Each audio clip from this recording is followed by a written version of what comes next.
There are singers, there are stars, and then there are forces of nature. Voices that don't just entertain, but define an era. A voice that could command a stadium with a whisper and shatter hearts with its power. That voice had a name: Whitney Houston. She was the golden girl of music, the queen of pop, the most awarded female artist of all time. She sold over 200 million records, broke down racial barriers, and set a standard for vocal excellence that may never be surpassed. But behind the perfect smile and the earth-shattering high notes was a deeply human story of pressure, love, and a private battle that would ultimately silence the greatest voice of her generation. This is the full story of Whitney Houston, from the church choir in New Jersey to the very peak of global stardom, and the tragic fall that left the world in mourning. This is the story of The Voice. To understand Whitney, you have to understand her roots. Born on August 9, 1963 in Newark, New Jersey, music wasn't just a career choice, it was her birthright. Her mother was Sissy Houston, a legendary Grammy-winning gospel and soul singer who backed up everyone from Elvis Presley to Aretha Franklin. Her cousin was the pop superstar Dionne Warwick. Her godmother was the Queen of Soul herself, Aretha Franklin. Music was the air she breathed. Her first stage was the New Hope Baptist Church, where at age 11, her solo performance of Guide Me, O Thou Great Jehovah left the congregation in stunned silence. They knew, everyone knew, this child was blessed with something divine.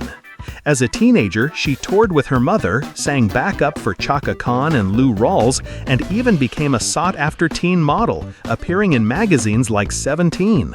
But her destiny was in sound, not pictures. In 1983, that destiny found its shepherd. Legendary record executive Clive Davis saw her perform in a New York nightclub and was, in his own words, stunned.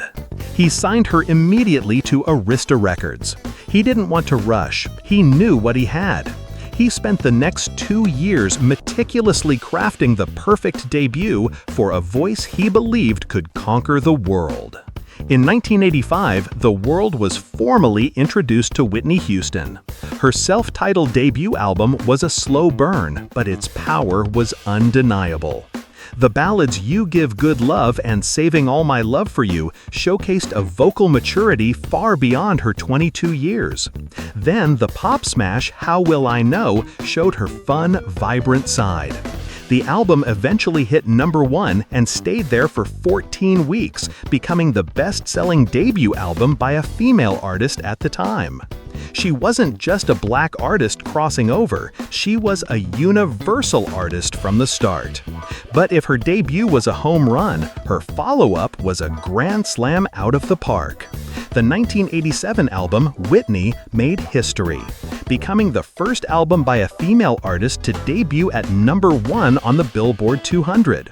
It spawned 4 more #1 singles, including the global anthem I Wanna Dance with Somebody Who Loves Me. This gave her a total of 7 consecutive #1 hits, shattering the record previously held by the Beatles and the Bee Gees. In just a few years, Whitney Houston had gone from a church singer to the undisputed queen of pop music. At the height of her musical powers, Whitney conquered a new world, Hollywood. In 1992, she starred opposite Kevin Costner in The Bodyguard. The film was a massive box office success, but it was the soundtrack that cemented her status as a global immortal.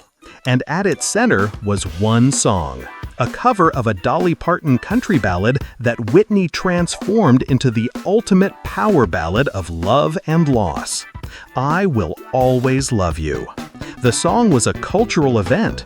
It spent a record-breaking 14 weeks at #1 in the US and topped the charts in nearly every country on the planet. The Bodyguard original soundtrack album sold over 45 million copies worldwide, making it the best-selling soundtrack of all time. The 1994 Grammy Awards were essentially the Whitney Houston show, where she took home Album of the Year and Record of the Year. She was on top of the world, untouchable, invincible. The same year she reached her professional zenith, her personal life took a dramatic turn. She married R&B singer Bobby Brown.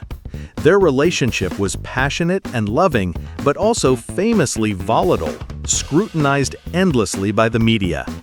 The pressure of being America's sweetheart while living a turbulent private life began to take its toll.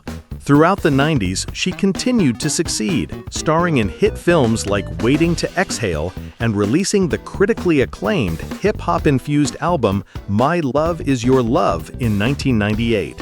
It was a defiant, brilliant record that proved she was still relevant.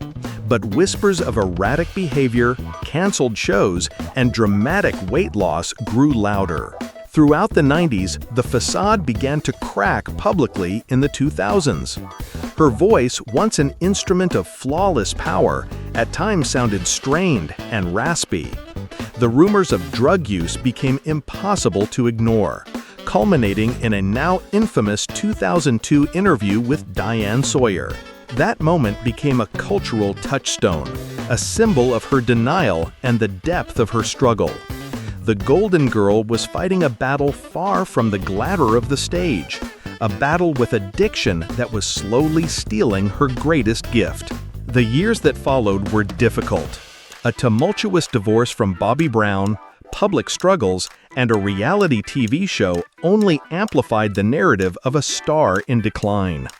The world watched, heartbroken, as the greatest voice of a generation seemed to fade. But Whitney was a fighter. In 2009, she mounted a major comeback with the album I Look to You. It debuted at #1. In a candid interview with Oprah Winfrey, she admitted to the extent of her drug use, and for a moment, it seemed like the Queen was truly back. She embarked on a world tour, but it was clear the years of abuse had taken a permanent toll on her voice. Some nights were a struggle, a painful reminder of what had been lost. Yet the fans still came, cheering for the woman, not just the voice. On February 11, 2012, on the eve of the Grammy Awards, the world stood still. Whitney Houston was found dead in her hotel room at the age of 48. The official cause was drowning, with heart disease and cocaine use listed as contributing factors. The voice was silenced. But a legacy like hers can never be erased. Whitney Houston didn't just sing songs, she created the blueprint. She paved the way for virtually every female pop and R&B artist who followed. She proved that a black woman could be the world's biggest superstar, beloved by all races and nations. Her story is a powerful, cautionary tale about the immense pressures of fame. But more than that, it's a celebration of a once-in-a-lifetime talent, a gift from God that she shared with the world. Whitney Houston is gone, but her voice is eternal. What is your favorite Whitney Houston song or memory? Share it with us in the comments below.